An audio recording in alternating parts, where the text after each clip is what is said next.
Dawid Mikanini, guys like you, trash like you, that give drivers a bad name.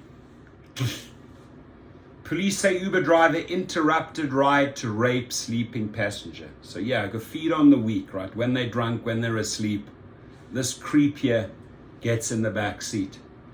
Listen, my friends, he deserves what comes his way, right?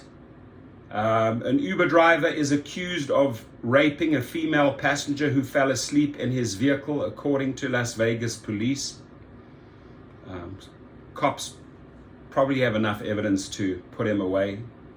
Not sure if he has posted bail. Let's find out. Logs provided to police by ride-sharing services show driver Dawid Mikuneni, 30, canceled a 6-mile ride on Tuesday from the Strip to an apartment complex in the South Valley while it was in progress. Not a good sign.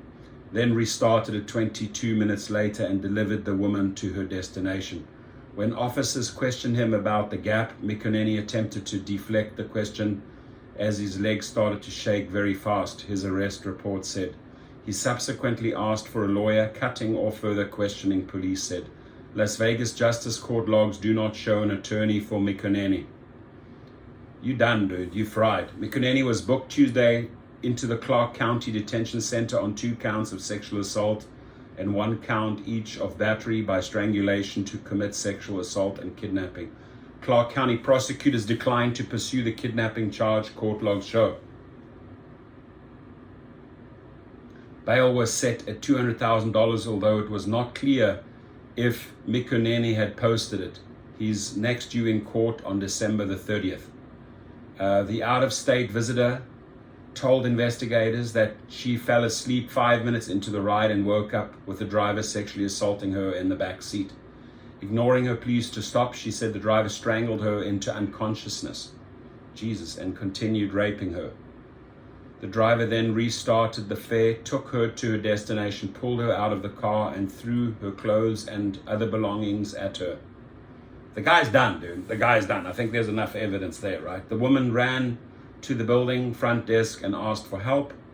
Police asked Uber records to identify the driver as Mikuneni and found apartment surveillance footage that showed the woman being dropped off. Mikuneni first told investigators that the woman was intoxicated and asleep, but then changed his story to say she was awake and speaking on the phone. He said he had been driving for Uber and Lyft for 6 months. The report said police urged potential additional victims. If you are a victim or if you've been a victim of this freak, contact the Metro Police at 702-828-3421. Have the courage to come forward and seal the deal, right? The details described by the rider are horrific, and we immediately deactivated the driver, an Uber spokesman said via email. We are working with law enforcement on their investigation. The company's website says that yearly background checks are conducted on its drivers to check for criminal and driving histories and uses technology to look for issues in between the regular checks. And by the way, as I showed you, they say they don't run a credit check. They do. They run a credit and consumer check against you. That's why you need to freeze all those consumer credit bureaus, right?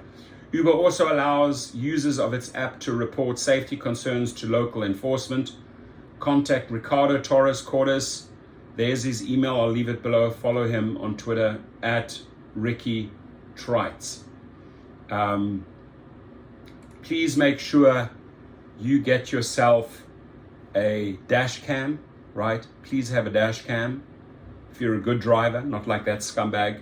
Or get yourself displayride.com, which is the rideshare monitoring platform that uploads the footage, the audio and the visual into a cloud, right?